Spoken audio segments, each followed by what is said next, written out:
नमस्कार, अभिजित भारत मधून मी रोशनी लोखंडे आणि आपण बघत आहात ARIPL प्रस्तुत न्यूज वाइब्स। नागपुरातील फुके या राजकीय कुटुंबात सुरू असलेल्या घरगुती छळाचा खटला आता न्यायालयात पोहोचला आहे। पीडित सून प्रिया संकेत फुके हिने संरक्षणासाठी जिल्हा सत्र न्यायालयात धाव घेतली आहे। यावर सुनावणी झाल्यानंतर अतिरिक्त सत्र न्यायाधीश SC पठारे यांनी अखेर अटींच्या आधारे अटकपूर्व जामीन मंजूर केला आहे। देशभरात कोरोना विषाणू पुन्हा एकदा वेगाने पसरत आहे। रविवारी महाराष्ट्रात कोविड-19 चे 65 नवीन रुग्ण आढळले। त्यामुळे यावर्षी 1 जानेवारीपासून राज्यातील एकूण संक्रमित लोकांची संख्या 814 झाली आहे। यावर्षी आतापर्यंत कोविड-19 मुळे एकूण 8 जणांचा मृत्यू झाला आहे।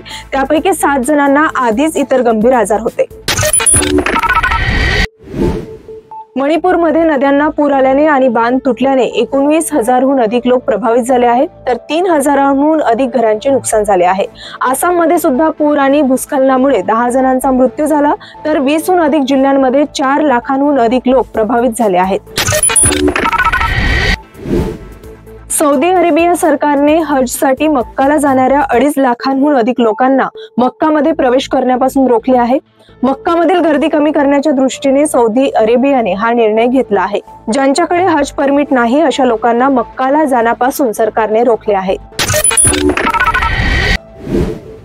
बॉलिवूड खिलाडी अक्षय कुमारचा कॉमेडी चित्रपट हाऊसफुल 5 हा 6 जून 2025 रोजी थिएटरमध्ये प्रदर्शित होणार आहे।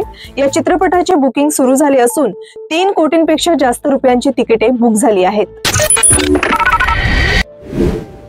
विदर्भ प्रो T20 लीग 5 जून पासून नागपुरातील VCA जामठा स्टेडियम मध्ये होणार आहे। या क्रिकेट स्पर्धेतील प्रत्येक टीमचे टी-शर्ट लॉन्च झाले आहेत। या क्रिकेटचे वेळापत्रक जाहीर झाले आहे। पुरुषांच्या 6 आणि महिलांच्या 3 संघांचा समावेश असलेला हा सामना 5 जून रोजी 2:45 जामठा स्टेडियमवर सुरू होणार आहे।